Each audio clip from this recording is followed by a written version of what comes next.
सर्वे जो है ये भारत सरकार द्वारा हर 3 वर्ष पर आयोजित किया जाता है। इसमें सभी राज्य भाग लेते हैं। कक्षा 3, कक्षा 5, कक्षा 8 और कक्षा 10 के बच्चों का एक टेस्ट लिया जाता है और उस टेस्ट के आधार पर राज्यों को बताया जाता है कि उनके स्कूलों की क्वालिटी कैसी है, गुणवत्ता कैसी है।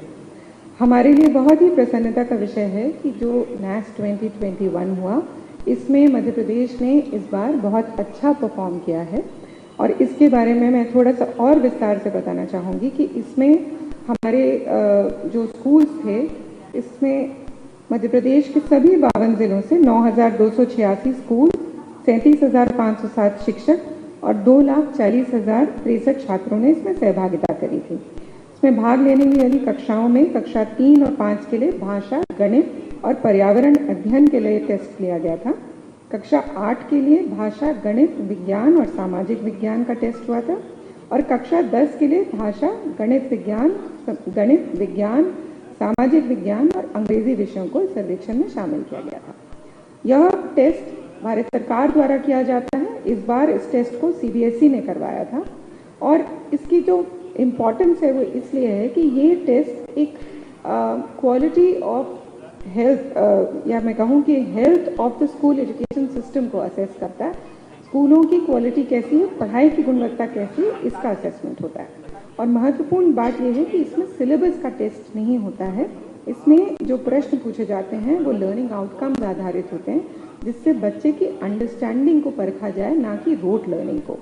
और यही हमारे लिए बहुत महत्व की बात है कि हम लोगों ने इस लर्निंग आउटकम्स के आधार पर जो तैयारी कराई, उसके कारण हमारे बच्चों ने बहुत अच्छा परफॉर्म किया। मुझे बहुत ही प्रसन्नता है आप सबको ये बताते हुए कि जब हम लोगों ने माननीय मुख्यमंत्री जी को के सामने विभाग का प्रस्तुतिकरण किया था शुरुआत में, तब सर ने हमारे लिए लक्ष्य रखा था कि हम नेशनल अचीवमेंट सर्वे में पूरे देश में टॉप 10 में हम आएँ इस नेशनल अचीवमेंट सर्वे में। और दूसरा लक्ष्य सर ने हमारे लिए रखा था कि हम NASS 2024 में टॉप 5 में आएँ। बहुत ही हर्ष का विषय ये है कि हमारे टीचर्स ने और हमारे बच्चों ने इतनी मेहनत करी और कोविड के बहुत ही कठिन समय में जब स्कूल्स खुले उसके बाद बहुत तेज़ी से बच्चों को पढ़ाया, लर्निंग रिकवरी लॉस को कवर करने की कोशिश करी। इसके कारण से सर बहुत ही मुझे प्रसन्नता हो रही है आपको ये बताते हुए कि आपने जो ये बहुत बड़ा लक्ष्य हमारे समक्ष रखा था, हम लोगों ने उसमें सर पूरे देश में 5वां स्थान इसी बार हमने हासिल किया।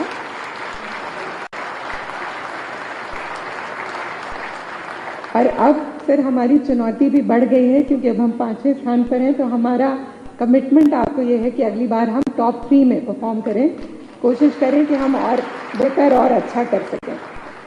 फिर आपके मार्गदर्शन में निरंतर ही विभाग में क्वालिटी की बात हो रही है, गुणवत्ता की बात हो रही है और ये बात हो रही है कि कैसे हम अपने बच्चों की जो पढ़ाई है उसको इम्प्रूव कर सकें, जिससे कि बच्चे बेहतर परफॉर्म कर सकें और आगे चल के वो बहुत अच्छा जीवन में कर सकें। इसी सिलसिले में ये जो लर्निंग आउटकम्स की मैपिंग की गई और हर शिक्षक ने इस बात को समझा कि बच्चों के लिए किस विषय में, किस लर्निंग आउटकम में बच्चे अच्छा कर रहे हैं, कहाँ कमजोरी है, कहाँ और ट्रेनिंग के टीचर को आवश्यकता है, कहाँ बच्चों को अधिक समझाने की आवश्यकता है। इस पूरे तरीके से बहुत ही सुनियोजित तरीके से हम लोगों ने इसको पूरे कैंपेन को प्लान किया था और हमारा पूरा अब फोकस इसी बात पर है कि नेशनल अचीवमेंट सर्वे अपने आप में इम्पॉर्टेंट नहीं है। इम्पॉर्टेंट ये है कि हमारे बच्चों की गुणवत्ता इतनी अच्छी रहे कि कोई भी कभी भी आके किसी भी प्रकार का टेस्ट ले तो हमारे बच्चे उसमें अच्छा परफॉर्म करें। और माननीय मंत्री जी ने हमारे समक्ष अब ये लक्ष्य रखा है कि हम PISA जो प्रोग्राम पर इंटरनेशनल स्टूडेंट्स असेसमेंट होता है, जो कि अंतर्राष्ट्रीय स्तर पर होता है, हम अब उसमें भाग लेने की तैयारी करें और मध्य प्रदेश पूरे सभी अंतर्राष्ट्रीय स्तर पर उसमें अच्छा परफॉर्म करे। इसके लिए अब हम कार्ययोजना बनाएंगे और अच्छी तैयारी करेंगे। पर वंस अगेन मैं इस बात एम्फसाइज करना चाहूँगी कि ये टेस्ट इम्पॉर्टेंट नहीं है, ये बोर्ड एग्जाम्स की तरह हाई स्टेक्स एग्जाम नहीं है। ये इस बात को तय करता है कि हमारे स्कूलों की शिक्षा की गुणवत्ता कैसी है और जब तक हम निरंतर कंटिन्यूसली इस पे काम नहीं करेंगे तब तक एक अचानक टेस्ट में हम अच्छा नहीं परफॉर्म कर सकते। इस बार के भी जो NASS की जो उपलब्धि है वो सिर्फ इससे नहीं है कि आखिर के 2 महीने में बहुत अच्छा काम किया गया। वो इसलिए है क्योंकि लगातार 2 वर्षों से इस बात पर फोकस किया जा रहा था कि कैसे टीचर्स की अंडरस्टैंडिंग को इम्प्रूव किया जाए और कैसे बच्चों तक हम क्वालिटी को पहुंचाएं। तो सर, आपको मैं आश्वस्त करना चाहूँगी कि विभाग आपने जो हमारे लिए लक्ष्य रखा है उसमें हम और आगे और बेहतर करेंगे। विभाग क्वालिटी को इम्प्रूव करेगा और एक कल्चर ऑफ एक्सीलेंस जो हमने डेवलप करना शुरू किया है उसको हम पूरी तरह से आत्मसात करेंगे, जिससे कभी भी कोई भी प्रतियोगिता हो, कोई टेस्ट हो, कोई असेसमेंट्स हो, तो मध्य प्रदेश हमेशा अव्वल स्थान हासिल करे। एक बार पुनः मैं आप सबका स्वागत करना चाहूँगी। Thank you. बहुत बहुत धन्यवाद आदरणीय प्रमुख सचिव महोदया, और साथ ही विभाग में नई ऊर्जा का संचार करने हेतु, जैसा कि अभी प्रमुख सचिव महोदया ने उद्धृत किया, राष्ट्रीय शिक्षा नीति 2020 में पूरे राष्ट्र में निश्चित समय अवधि में गुणवत्तापूर्ण शिक्षा की उपलब्धि हेतु संकल्प लिया गया है। सभी प्रदेशों में NAS 21 की उपलब्धियों से वस्तुतः यह पता चलता है कि हमें शिक्षा के किन किन क्षेत्रों में और अधिक प्रयास करने की आवश्यकता है। निश्चित ही मध्य प्रदेश ने NAS 21 के परिणामों की दृष्टि से एक बड़ी सफलता अर्जित की है। इस पृष्ठभूमि में अब मैं राष्ट्रीय उपलब्धि सर्वे 21 के विश्लेषण एवं भावी रणनीति पर प्रस्तुतिकरण हेतु संचालक राज्य शिक्षा केंद्र श्री धनराजू एस को आमंत्रित करता हूं। सर।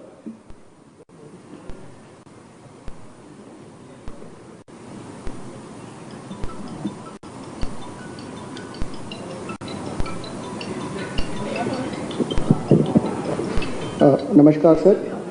नेशनल अचीवमेंट सर्वे के बारे में PS मैडम ने कुछ बातें कही है। मैं केवल उसमें मुख्य बात को बताते हुए, पूरे टीम ने इस लक्ष्य को हासिल करने के लिए जो मेहनत किया सर, उसके बारे में मैं कुछ बातें आपको बताना चाहूँगा। नेक्स्ट सर, ये सभी बातें हो गए सर। 3 बातों पे मैं आपका ध्यान आकृष्ट करना चाहूँगा और सदन का ध्यान आकृष्ट करना चाहूँगा। जैसा मैम ने बताया कि ये NCERT ने इसका टूल बनाया और CBSE ने परीक्षा कंडक्ट कराया। स्टेट का एजेंसीज का इसमें कोई भी रोल नहीं था। अतः ये एक राष्ट्रीय स्तर का एक प्रमाणिक सर्वे है, नेशनल लेवल पे इसका क्रेडिबिलिटी है। सर, दूसरी बात ये है कि इस बार निजी शालाओं का भी इसमें सम्मेलन किया गया था सर। मैं इस बात को क्यों एम्फेसाइज कर रहा हूँ, लास्ट में मैं बताऊंगा सर।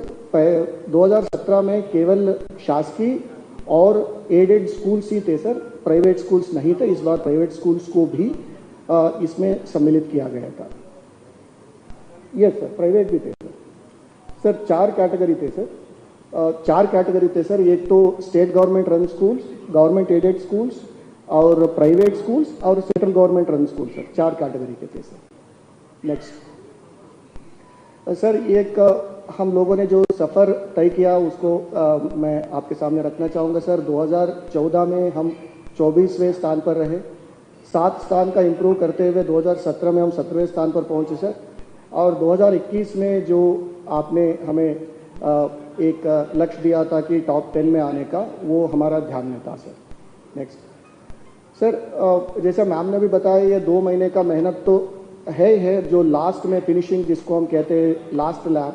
बट सर 2017 में जब NAS का रिजल्ट निकला सर, उस समय से इसमें पूरा टीम ने मेहनत किया सर। जो लर्निंग डिस्टेंस का ये कॉन्सेप्ट हमारी टीम ने वर्कआउट किया सर उस दौरान, कि हम जो बेस्ट स्टेट से कितना दूर है और हर डिस्ट्रिक्ट जो बेस्ट डिस्ट्रिक्ट से कितना दूर है, वो हमने सोचा कि जो फासला हमें तय करना है वो क्या है, उसका एक विस्तृत विश्लेषण किया सर। और कक्षा 3, 5, 8 और 10 में सब्जेक्ट वाइज क्या हमें डिस्टेंस तय करना है, उसको उसी समय से तैयारी शुरू किया था सर। लेकिन सर कोविड आया और पूरा सभी जो मेहनत था उस पर एक ब्रेक लग गया। लेकिन सर टीम ने घर पर जाके मोहल्ला क्लासेस लगा के एक निरंतरता बनाए रखी सर।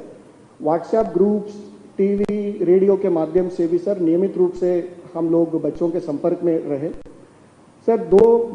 इसमें कोविड के दौरान जो उपलब्धि हासिल किया, जिसको राष्ट्रीय स्तर से भी सराहना किया गया सर।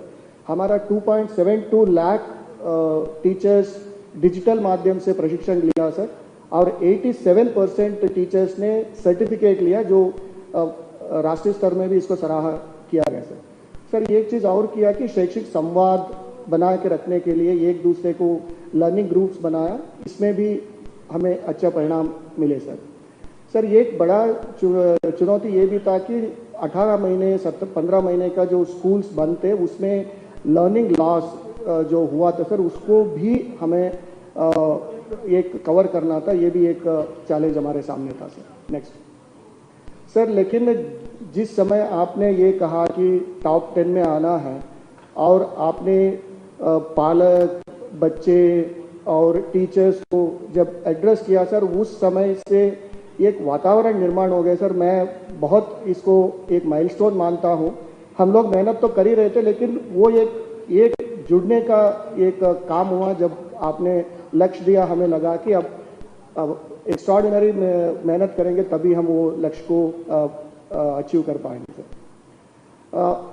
सर दूसरा एक बहुत प्रमुख बात ये निकल के आया कि आपने स्कूल खोलने के लिए भी अनुमति दिया सर। कई राज्य स्कूल नहीं खोल पाए, उसका भी उनको नुकसान हुआ। ये भी एक अच्छा निर्णय था सर, जिससे हमें पूरा प्रदेश को फायदा मिला सर। माननीय शिक्षा मंत्री जी जब भी बैठक करते थे एक बार तो ये पूछ ही लेते थे कि भैया क्या तैयारी चल रही है। गुणवत्ता पे ध्यान देना है, गुणवत्ता बेटर रहेगा तो न्यास में हम लोग ऑब्वियसली अच्छा करेंगे सर। एक विशेष बात मैं यहाँ बताना चाहूँगा सर, मीडिया जिस तरह से नेशनल अचीवमेंट सर्वे का एक पॉजिटिव कवरेज किया सर, सकारात्मक कवरेज किया पूरे टीचर्स में, बीआरसी, सीआरसी, डाइट्स, उनमें एक नया उत्साह है सर। बहुत सारे पेपर कटिंग्स हम लोगों ने सेव करके रखा है। ये एक उदाहरण है कि मध्य प्रदेश का पूरा टीम मिलेगा तो हम क्या अचीव कर सकते हैं। नेक्स्ट सर, इतना होने के बावजूद भी चुनौतियाँ थी सर। जैसे मैंने बताया लगभग 2 साल स्कूल्स बंद रहे, खासकर जो प्राइमरी क्लासेस। और जब से स्कूल खुला 12 नवंबर 2021 के बीच में केवल हमारे पास 2.5 महीने का समय था सर। वो जो लास्ट लैप हमें दौड़ना था और जो लर्निंग लॉस हुआ था उसको कवर करते हुए न्यास के लिए सर ग्रेड अप्रोप्रिएट लर्निंग को भी हमें तैयारी करना था।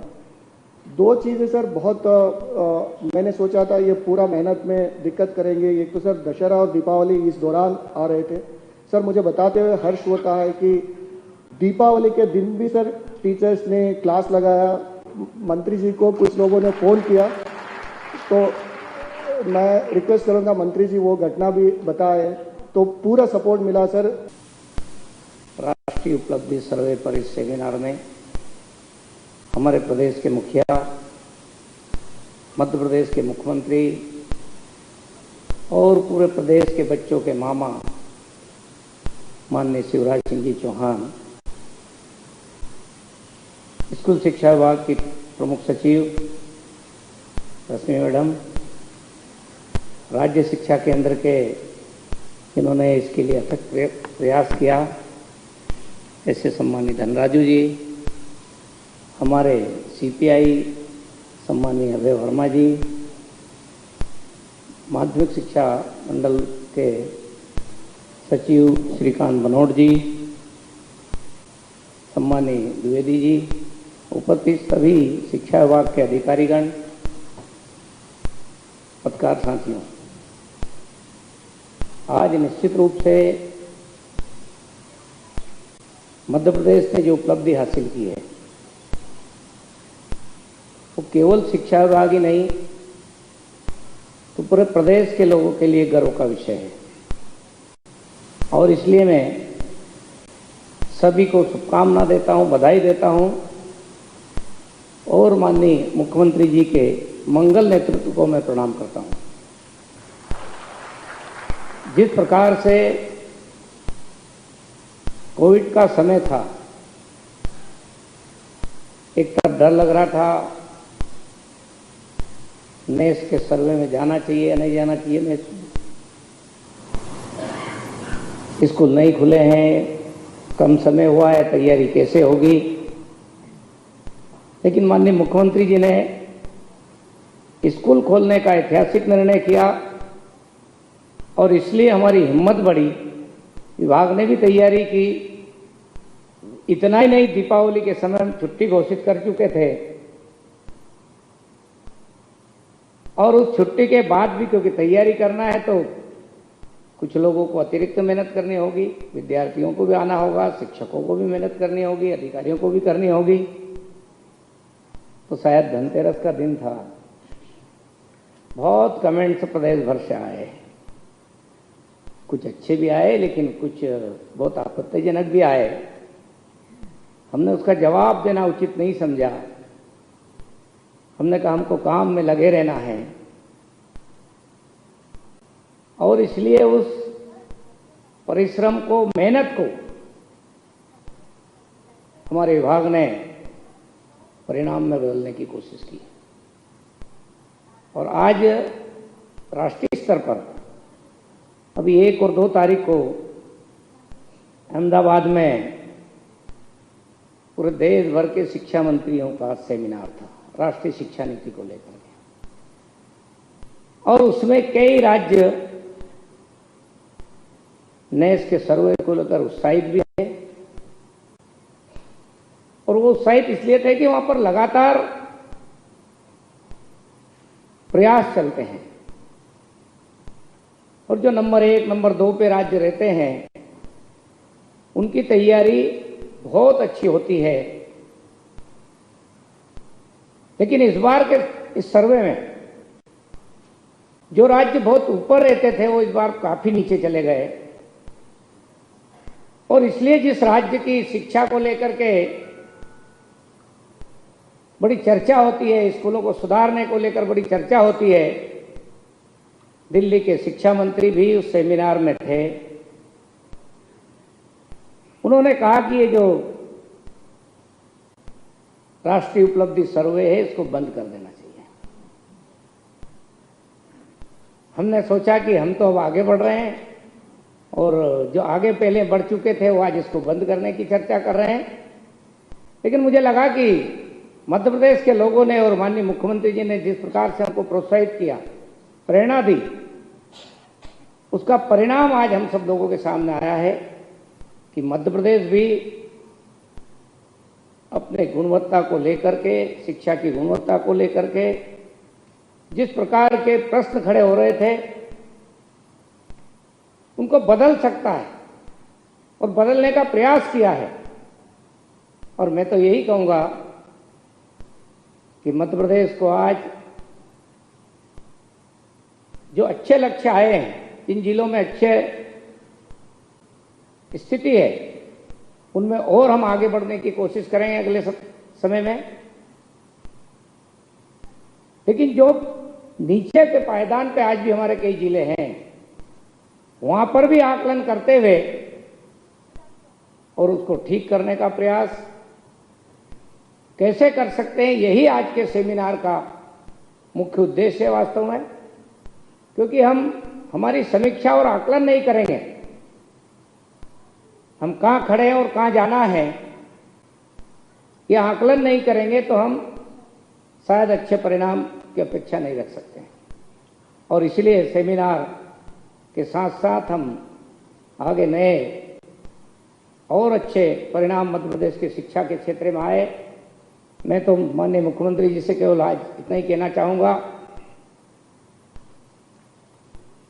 कि राष्ट्रीय सर्वे जो उपलब्धि सर्वे है, इसमें ही नहीं, हम अंतर्राष्ट्रीय सर्वे होता है जिसको पीसा बोला जाता है, उसकी भी प्रदेश के हमारे सारे शिक्षक अधिकारी लोग मिलकर के उसकी भी अगली तैयारी करेंगे।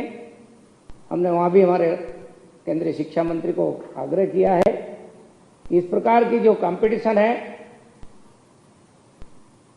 बढ़ने का अवसर मिलता है, आकलन करने का अवसर मिलता है और इसलिए उसको निरंतर रखना चाहिए।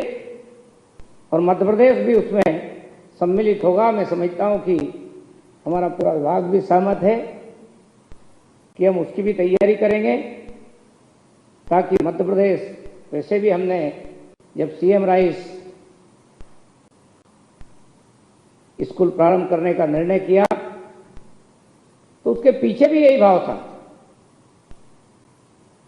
कि हम विश्व स्तरीय शिक्षा हमारे बच्चों को कैसे दे सकते हैं, उसके लिए क्या क्या प्रयास करने की आवश्यकता है। और इसलिए गुणवत्तापूर्ण शिक्षा ये हमारी प्राथमिकता है।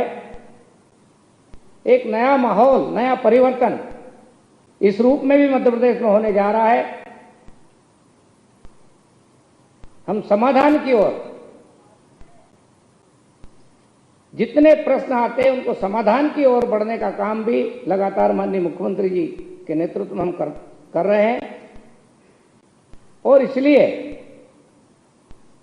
एक माहौल ऐसा बदला है कि अब चर्चा होती विद्यार्थी की, अब चर्चा होती विद्यार्थी की शिक्षा की।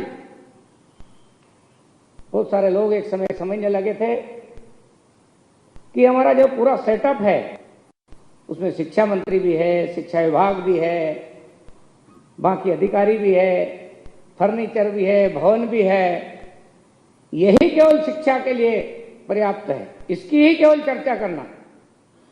मैं समझता हूं कि इस मानसिकता से बदलते हुए अब मध्य प्रदेश विद्यार्थी को शिक्षा कैसी देना चाहिए, एक विद्यार्थी की चिंता होने लगी है। इस प्रकार का सकारात्मक माहौल हमारे पूरे शिक्षा परिवार में बन रहा है। उसके लिए मैं सभी शिक्षकों को भी बधाई देता हूं, शुभकामना देता हूं कि उन्होंने जिस उत्साह के साथ में एक सकारात्मक माहौल बनाने की कोशिश की है और नए इसमें सम्मिलित होकर के छोटे मोटे प्रश्नों को छोड़ करके सभी सकारात्मक मूड में जो आए हैं, निश्चित रूप से इसको सबको एक उत्साह हुआ है, प्रेरणा मिली है और ये सबके लिए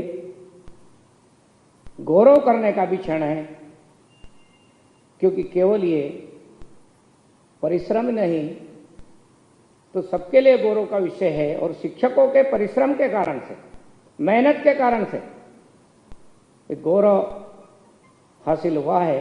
मैं फिर से मध्य प्रदेश के सभी शिक्षक बंधु भगिनियों को अपनी ओर से शुभकामना देता हूं। माननीय मुख्यमंत्री जी को मैं एक विश्वास दिलाता हूं कि आपके नेतृत्व में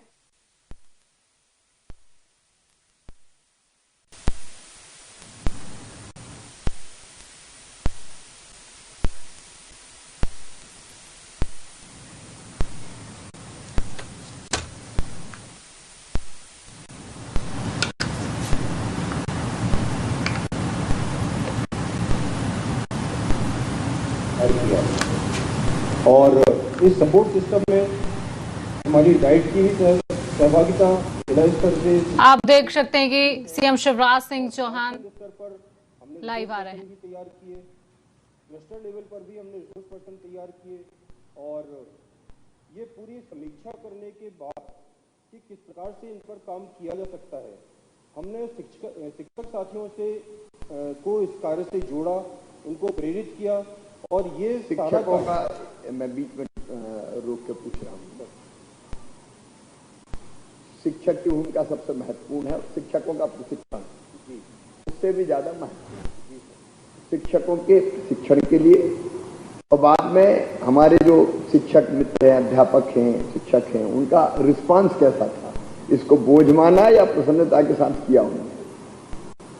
सर, हमारा कार्य 2 चरणों में हुआ।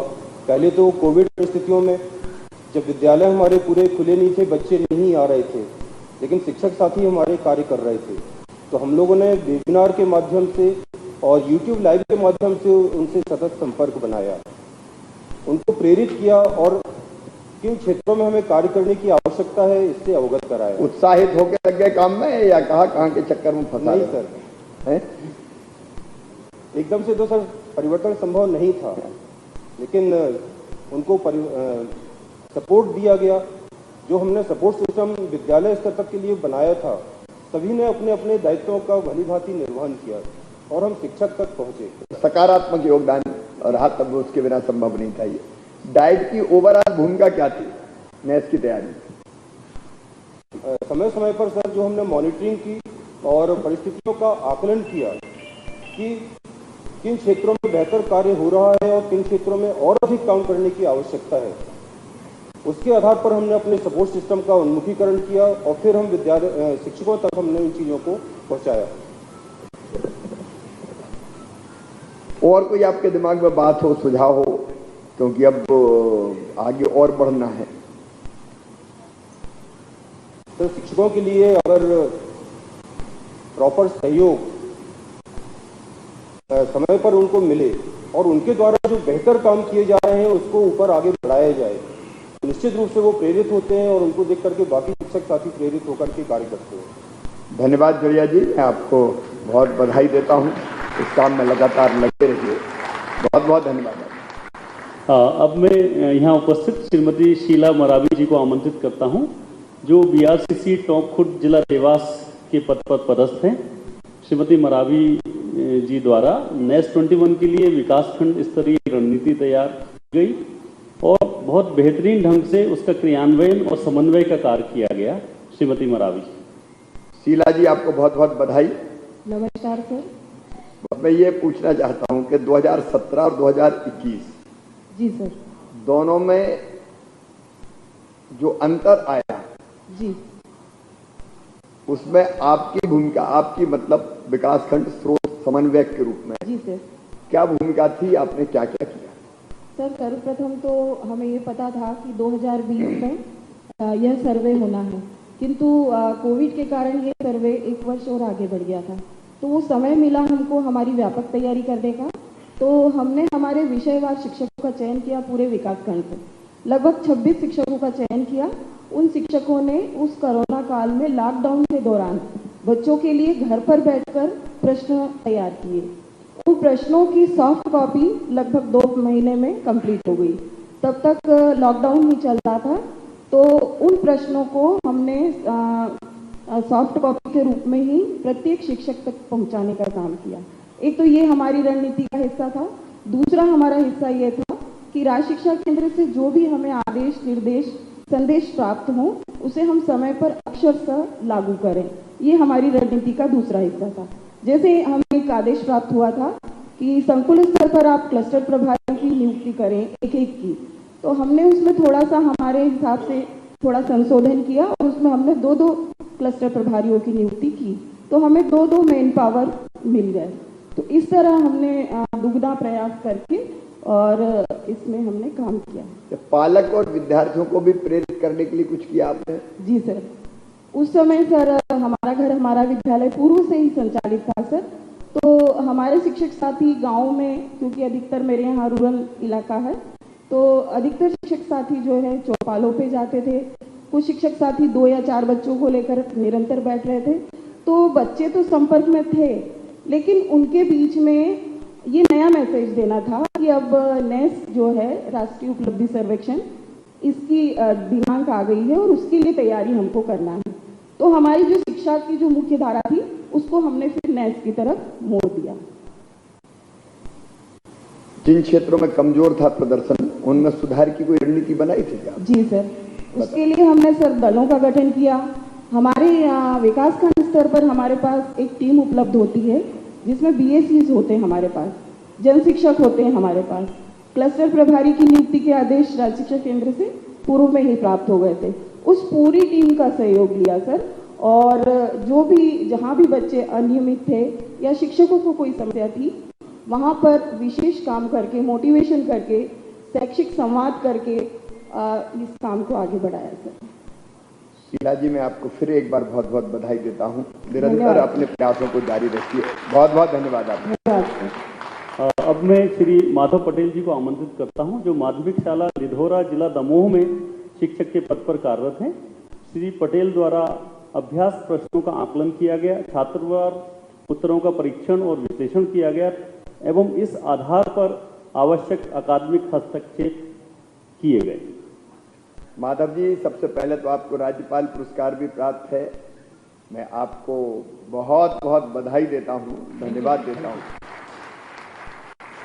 सबसे महत्वपूर्ण अगर शिक्षा की गुणवत्ता को सुधारने का माध्यम है तो वो गुरु है, वो शिक्षक है, क्योंकि सीधा विद्यार्थियों से नाता शिक्षक का ही होता है।